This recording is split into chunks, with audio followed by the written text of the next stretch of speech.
नमस्कार विद्यार्थियों एवं साथियों, आप सभी का स्वागत है आज की नई क्लास में। आज हम शुरू कर रहे हैं अपना क्लास 12 एग्रीकल्चर बायोलॉजी कृषि जीव विज्ञान का चैप्टर 1, जिसका नाम है आप सभी पादप प्रजनन, परिभाषा एवं उद्देश्य। सबसे पहले हम पादप प्रजनन को क्लियर करेंगे, परिभाषा को देखेंगे आज की क्लास में और उद्देश्य को यहाँ पर डिस्कस करेंगे आज की क्लास में। तो पादप प्रजनन की परिभाषा क्या है, किस प्रकार से क्या प्रोसेस है, सभी आज इस क्लास में डिस्कस करने वाले हैं। चैनल पर नए हो तो सब्सक्राइब करके वीडियो को लाइक जरूर कर देना। बाकी आगे बढ़ते हैं, क्लास की शुरुआत करते हैं आज की। तो सबसे पहले हम परिभाषा के बारे में देखें तो यहाँ पर मैं परिभाषा से शुरुआत करना चाहूंगा। तो परिभाषा देखिए, यहाँ पर लिखते हैं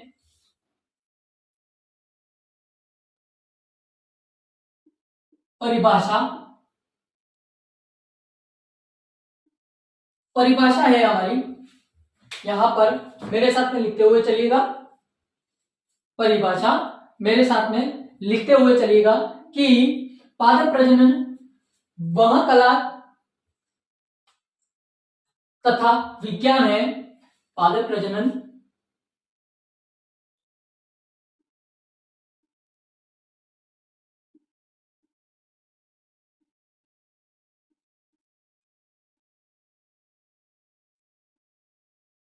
वह कला तथा विज्ञान है।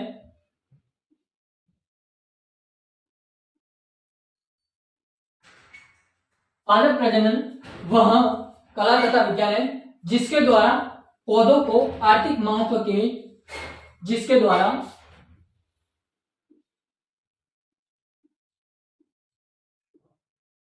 जिसके द्वारा पौधों को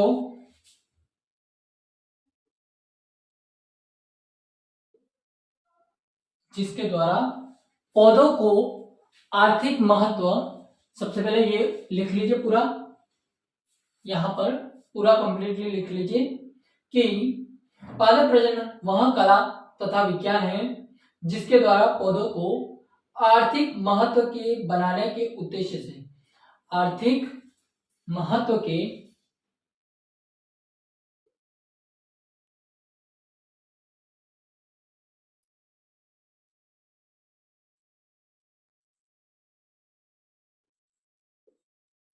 आर्थिक महत्व के बनाने के उद्देश्य से आर्थिक महत्व के, एक मिनट में रजिस्टर लेता हूं, आर्थिक महत्व के बनाने के उद्देश्य से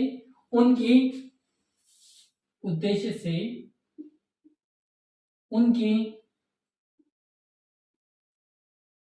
आनुवंशिकता में सुधार करना।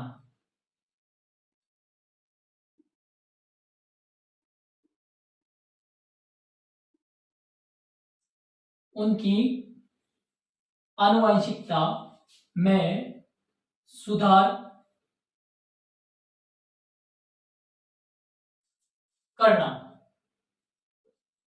क्या कहलाता है? पादप प्रजनन कहलाता है। ठीक है, क्लियर होगा? यहां तक लिख लीजिए, सबसे पहले यहां तक लिख लीजिए। देखिए, आपको क्लियरली दिख रहा होगा, पादप प्रजनन वह कला तथा विज्ञान है जिसके द्वारा पौधों को आर्थिक महत्व के बनाने के उद्देश्य से आनुवंशिकता में सुधार किया जाता है। पादप प्रजनन कहलाता है। आनुवंशिकता में सुधार करना या किया जाता है, पादप प्रजनन कहलाता है। आनुवंशिकता में सुधार करना पादप प्रजनन कहलाता है। एक पादप प्रजनन, सबसे पहले आप दूसरी परिभाषा और देखेंगे। पादप प्रजनन किस प्रक्रिया से कार्य करता है वो हमने सबसे पहले परिभाषा प्रथम के माध्यम से जाना है। फिर यहां पर आप अगर ध्यान देंगे तो यहां पर मैं आपको बता दूं कि पादप प्रजनन की मुख्य परिभाषा एक और है, वो लिखिए यहां पर कि फसलों के जीन प्रारूप में, यहां पर लिखेंगे अपन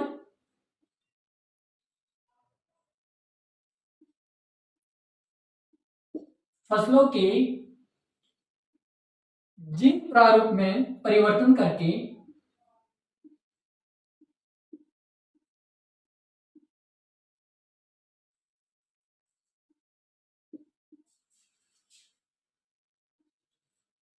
परिवर्तन करके फसलों के जीन प्रारूप में परिवर्तन करके नई नई या फिर उनको मानव के लिए उपयोगी बनाने की क्रिया को, या फिर यहां पर लिख सकते हैं उनको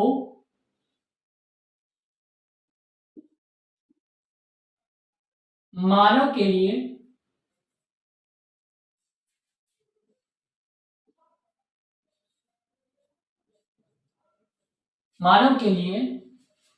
उपयोगी बनाने की क्रिया को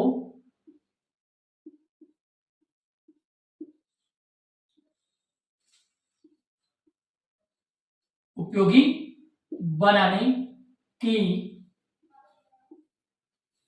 क्रिया को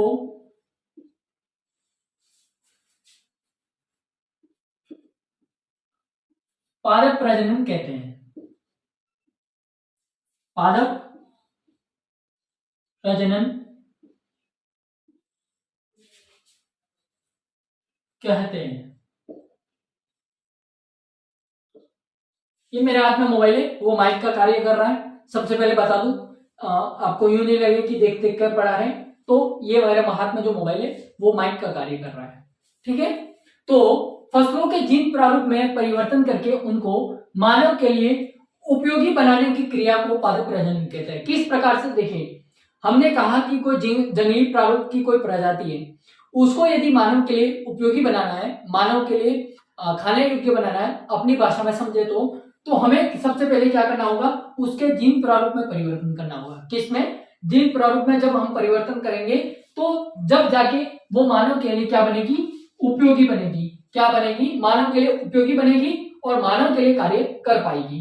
तो यदि हम फिर से परिभाषा को देखें तो फसलों के जीन प्रारूप में परिवर्तन करके उनको मानव के लिए उपयोगी बनाने की क्रिया को क्या कहते हैं? पादप प्रजनन कहते हैं। फर्स्ट हमने देखा परिभाषा प्रथम, जिसमें पादप प्रजनन वह कला तथा विज्ञान है जिसके द्वारा हम क्या करते हैं, पौधों के या फिर पौधों को आर्थिक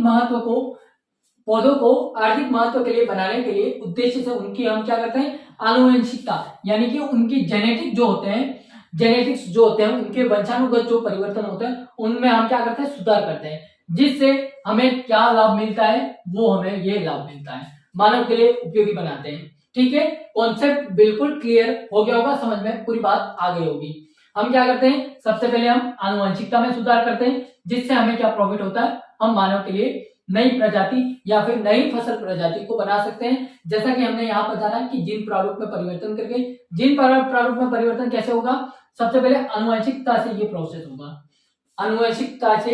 होगा, और जब ये प्रोसेस कंप्लीट हो जाएगा फिर हम किस प्रोसेस पर जाएंगे, ये इस प्रोसेस पर, ताकि मानव जो हम फसल बना रहे हैं, जिस जीन प्रारूप के द्वारा हम नई फसल का निर्माण कर रहे हैं, उससे मानव को उपयोगी या फिर मानव उस फसल को उपयोग कर सके। ठीक है, कॉन्सेप्ट बिल्कुल क्लियर हो गया होगा। लिख लीजिए यहां तक।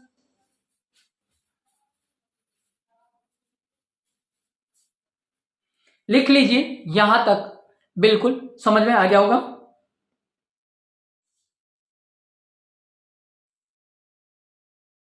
अब है अगला आपके सामने पादप प्रजनन के उद्देश्य। पादप प्रजनन के क्या उद्देश्य हैं उनके बारे में डिस्कस करते हैं यहाँ पर। तो पादप प्रजनन के जो उद्देश्य हैं, सबसे पहले आता है नंबर 1 पर आर्थिक उपज। क्या आता है? पादप प्रजनन के उद्देश्य में नंबर 1 पर आता है आर्थिक उपज। तो लिखते हैं उसको और मैं फिर उसको आपको समझाऊंगा पूरा। तो यहां पर लिखेंगे आर्थिक उपज। क्या लिखेंगे? यहां पर लिखते हैं नंबर 1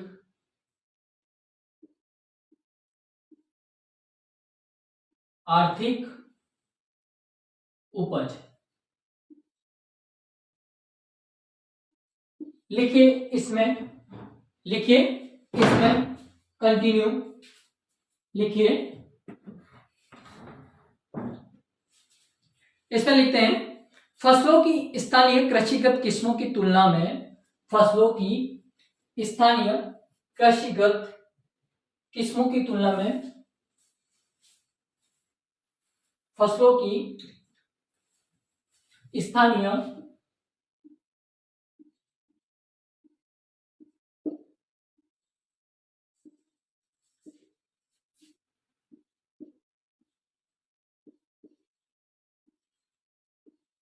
फसलों की स्थानीय कृषिगत की तुलना में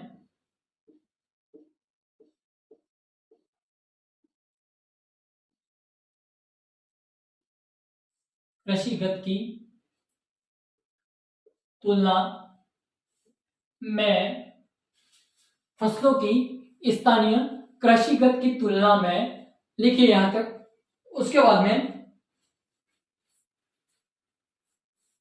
कृषिगत किस्मों की तुलना में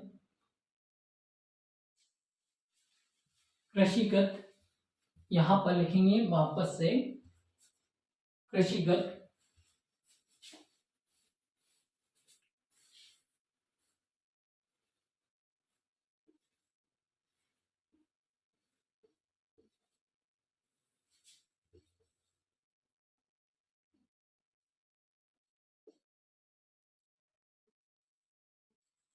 किस्मों की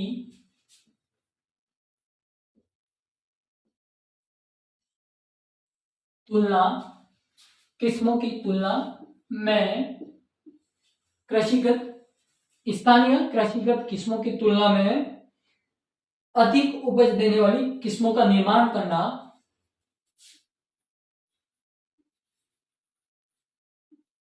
अधिक उपज देने वाली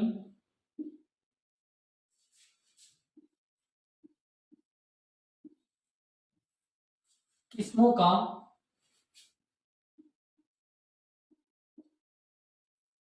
अधिक उपज देने वाली किस्मों का निर्माण करना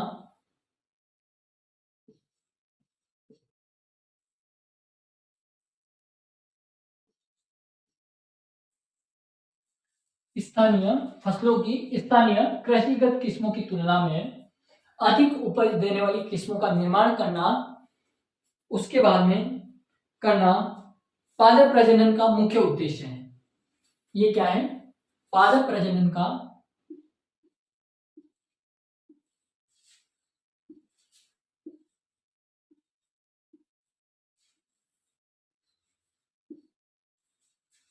पादप प्रजनन का मुख्य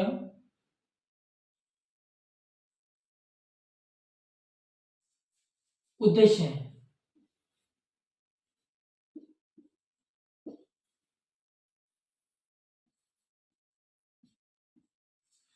पादप प्रजनन का मुख्य उद्देश्य है। लिखिए इस चीज को कि फसलों की स्थानीय कृषिगत किस्मों की तुलना में अधिक उपज देने वाली किस्मों का निर्माण करना पादप प्रजनन का मुख्य उद्देश्य है। नेक्स्ट पॉइंट,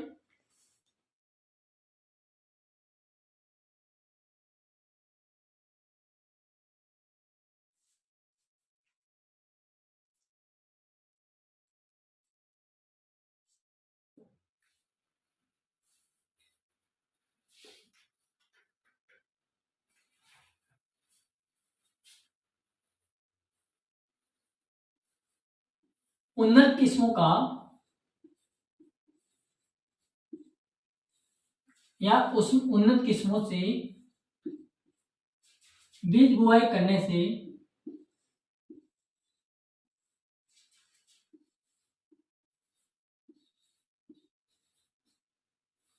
बीज बुआई करने से उपज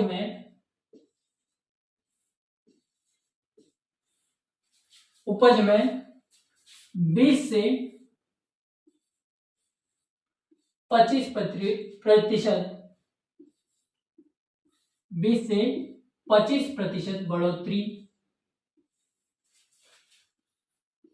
होती है।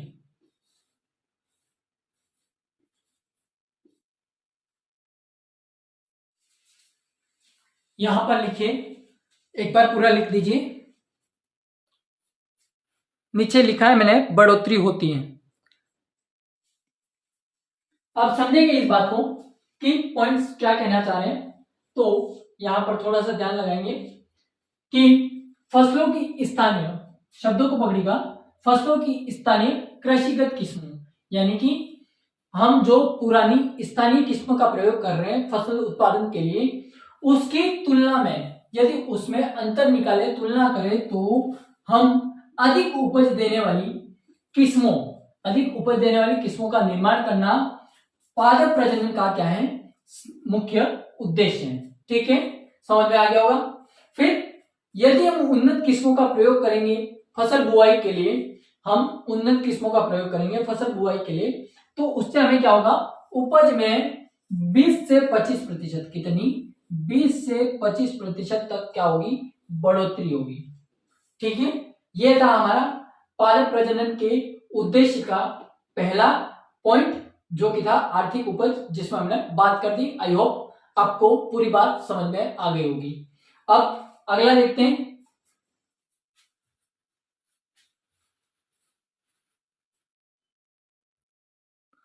दूसरा उद्देश्य आता है,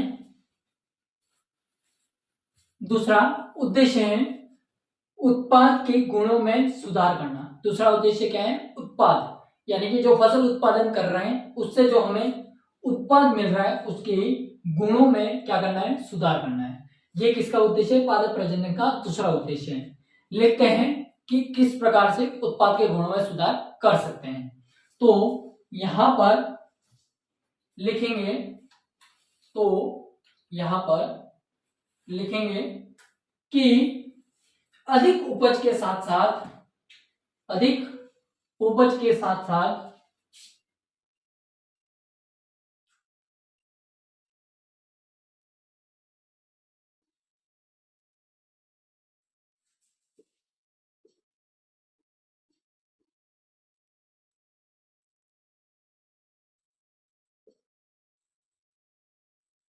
अधिक उपज के साथ साथ हम उत्पाद अन्य गुणों में भी उत्पन्न होना चाहिए।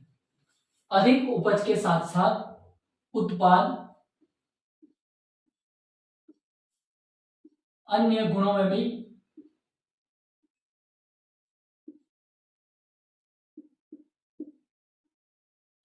अन्य गुणों में भी उत्तम होना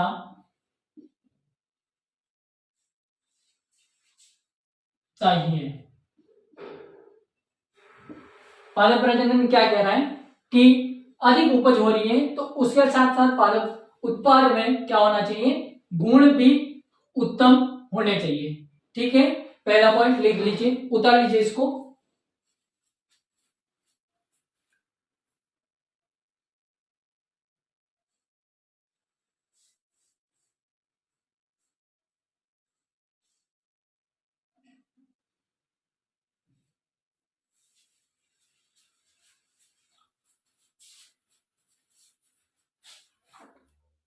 उत्पाद उपभोक्ताओं की आशाओं के अनुरूप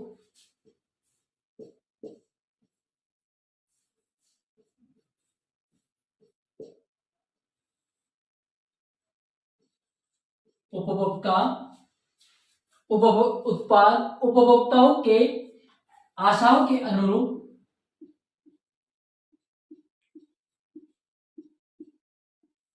आशाओं के अनुरूप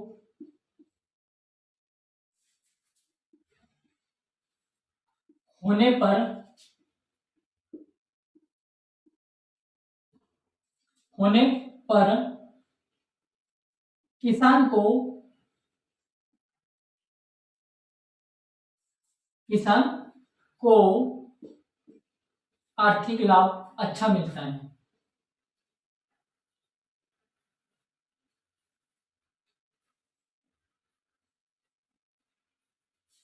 किसान को आर्थिक लाभ अच्छा किसान को आर्थिक लाभ अच्छा मिलता है।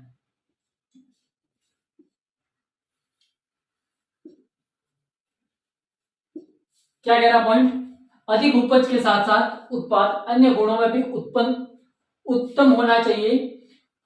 उत्पाद उपभोक्ताओं के आशाओं के अनुरूप होने पर किसान को आर्थिक यानी कि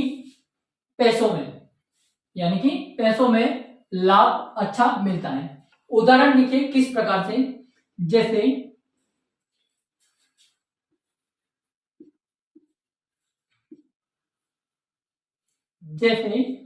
यहां तक लिखिए,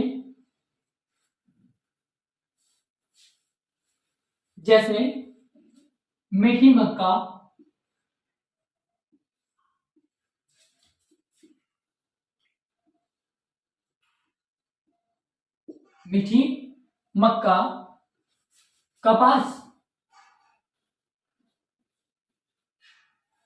कपास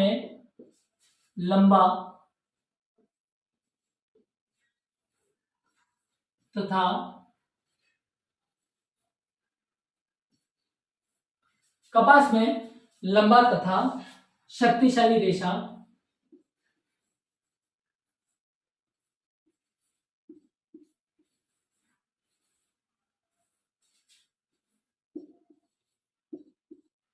कपास में लंबा तथा शक्तिशाली रेशा। उसके बाद में अगला है फलों में आकार एवं स्वाद। लिखते जाइए, मैं बोल रहा हूं, फलों में आकार तथा स्वाद। उसके बाद में अगला लिखिए, दालों में प्रोटीन की मात्रा, तिलहन में तेल की मात्रा। ये इसके उदाहरण हैं। नंबर 1, मीठी मक्का, कपास में लंबा तथा शक्तिशाली रेशा, दालों में प्रोटीन की मात्रा, तिलहन में तेल की मात्रा।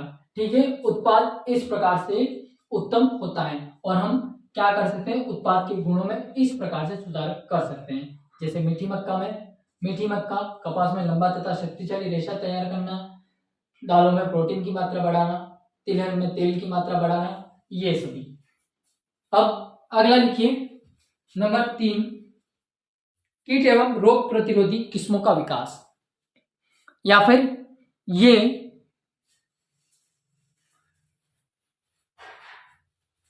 यहां तक क्लास काफी लंबी हो गई है, तो आगे का कल कंटिन्यू करेंगे।